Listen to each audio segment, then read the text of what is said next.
नमस्कार स्टूडेंट्स। हम भारतीय समाज का पाठ्य परिदृश्य पढ़ रहे हैं। पाठ्य परिदृश्य में हमने भारतीय समाज की पाठ्य सामग्री के जो स्रोत है, कहाँ से हम पाठ्य सामग्री को एकत्रित कर सकते हैं, वो हमने पढ़ा था।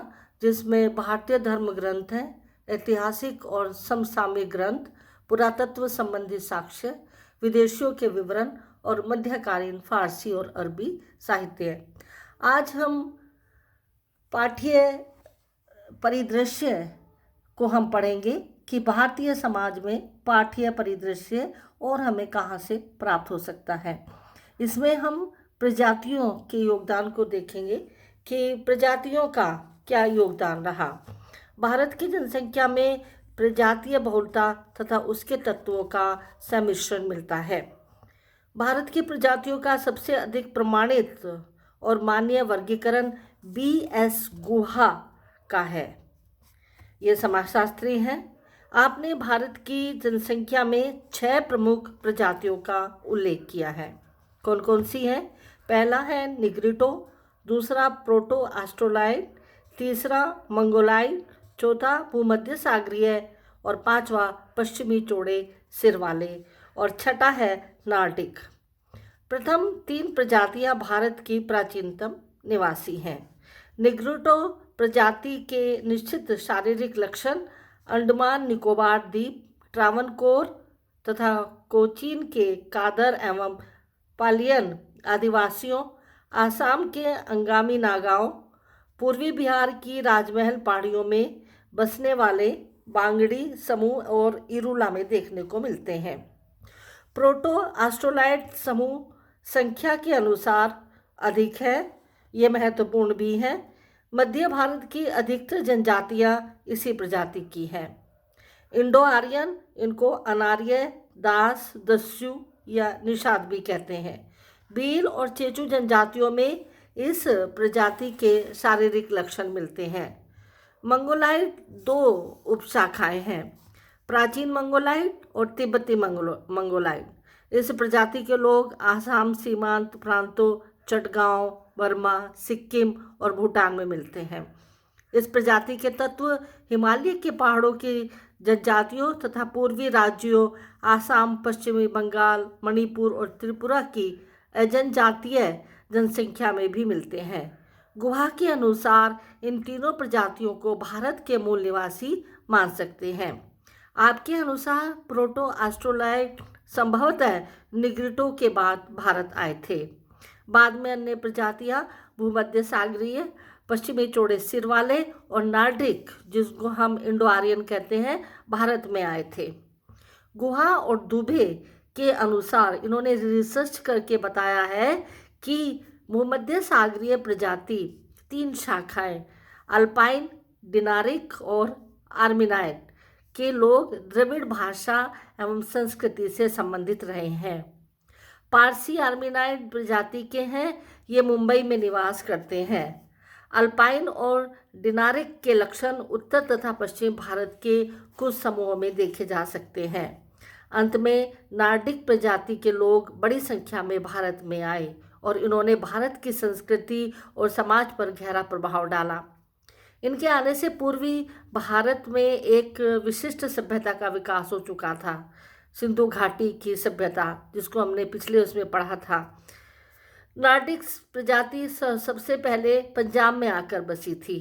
ये लोग भारत के अन्य क्षेत्रों, सिंधु नदी की ऊपरी घाटी, पंचकोट, कुनार, चित्राल नदियों की घाटियाँ, हिंदू कुश पर्वत के दक्षिण तथा कश्मीर, पंजाब, राजस्थान आदि क्षेत्रों में फैले। भारतीय समाज के विकास में प्रजातीय बहुलता प्राचीन काल से महत्वपूर्ण रही है। सिंधु घाटी की सभ्यताओं के निर्माताओं के संबंध में 3 मान्यताएं प्रचलित हैं। पहला है निर्माता मिश्रित प्रजाति के थे, दूसरा निर्माता द्रविड़ प्रजाति के थे, तीसरा निर्माता आर्य प्रजाति के थे। इस सभ्यता के अवशेषों से प्रमाण मिलते हैं कि उस समय प्रोटो ऑस्ट्रोलॉइड, भूमध्य सागरीय, अल्पाइन और मंगोल प्रजातियां थीं। इन्होंने इस सभ्यता के संवर्धन में योगदान दिया। अब हम पढ़ते हैं सिंधु घाटी की सभ्यता। सिंधु घाटी को हमने पिछले वीडियो में भी पढ़ा है, इसको थोड़ा सा और विस्तार में मैं आपको बता देती हूँ। सिंधु घाटी की सभ्यता का विस्तार जो है वो अफगानिस्तान, बलूचिस्तान, सिंध, पंजाब, पश्चिमी राजस्थान, गुजरात और उत्तरी भारत में गंगा घाटी तक फैला हुआ है। रंगनाथ राव के अनुसार इस सभ्यता का विस्तार पश्चिम से पूर्व तक लगभग 1550 किलोमीटर और उत्तर से दक्षिण में 1100 किलोमीटर क्षेत्र में फैला हुआ था। इस विस्तृत क्षेत्र में कुछ विशाल नगर, कुछ कस्बे और कुछ गांव थे। पिगट के अनुसार मोहनजोदड़ो और हड़प्पा नगर इस सभ्यता की 2 राजधानियां रही थी। लोथल जो गुजरात में है समुद्री व्यापार का केंद्र रहा होगा। सभ्यता का काल दुबे के अनुसार इस सभ्यता का उदय लगभग 2500 ईस्वी पूर्व में हुआ और 2300 ईस्वी पूर्व तक फली फूली और 1700 ईस्वी पूर्व में इस सभ्यता का पतन हो गया। नगर और जब हम भवन की बात करते हैं तो सिंधुवासी अपने नगरों का निर्माण योजनाओं के अनुसार नदियों के मुहानों पर करते थे। उनके नगरों की आधारशिला चौड़ी चौड़ी सड़कें हुआ करती थी। नगरों की साफ सफाई, जगह जगह मिट्टी के पात्र या गड्ढे होते थे। गंदे पानी के लिए पक्की नालियां बनी हुई होती थी। ग्रामीण कार्य भट्टों में पक्की ईंटों द्वारा किया जाता था। जो निर्माण कार्य किया जाता था वो पक्की ईंटों से इनके मकान बने हुए होते थे।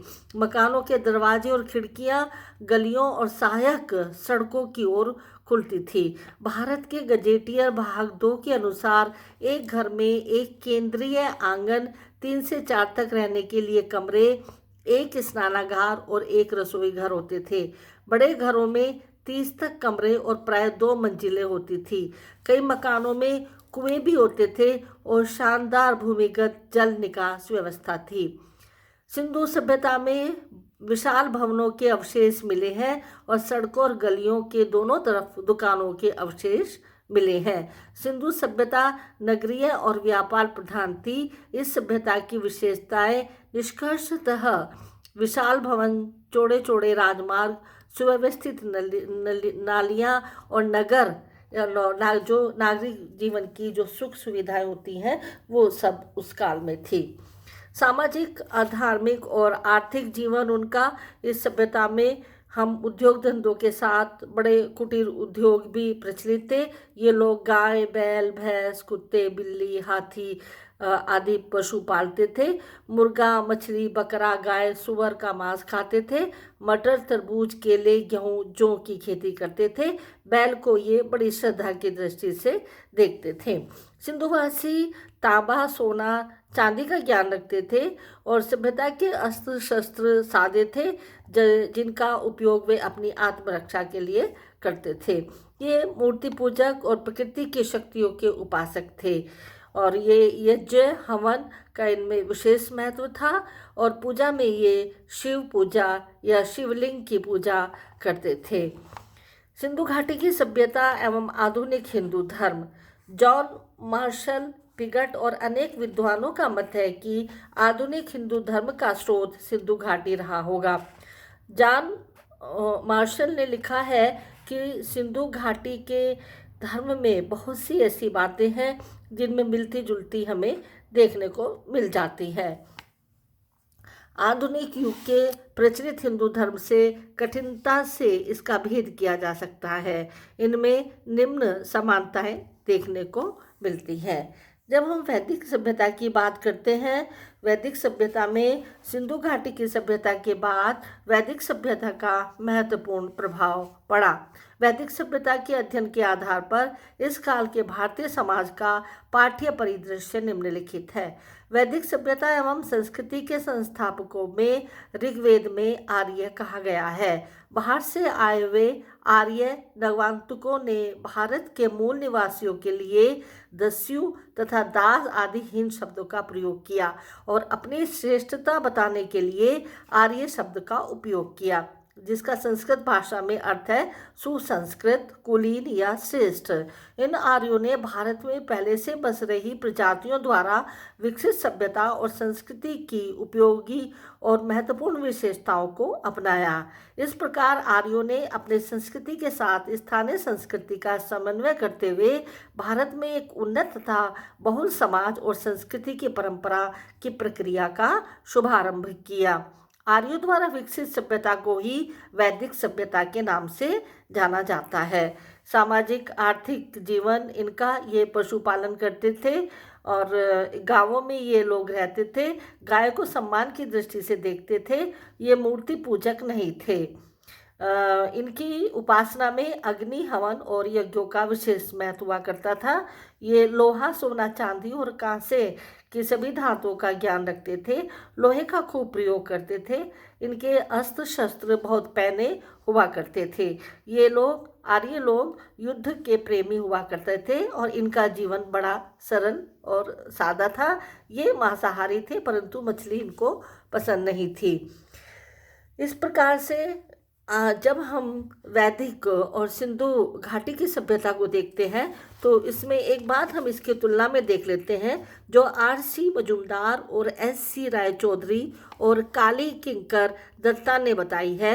इन्होंने कहा है कि ऊपरी तौर पर दोनों में बहुत अंतर है। वैदिक आर्य ग्रामीण थे, जबकि सिंधु घाटी सभ्यता के लक्षणों के अनुसार वहाँ विकसित शहरी जीवन की सुविधाएं थी। वैदिक आर्य संभवतः लोहे और रक्षा शस्त्रों के बारे में जानते थे।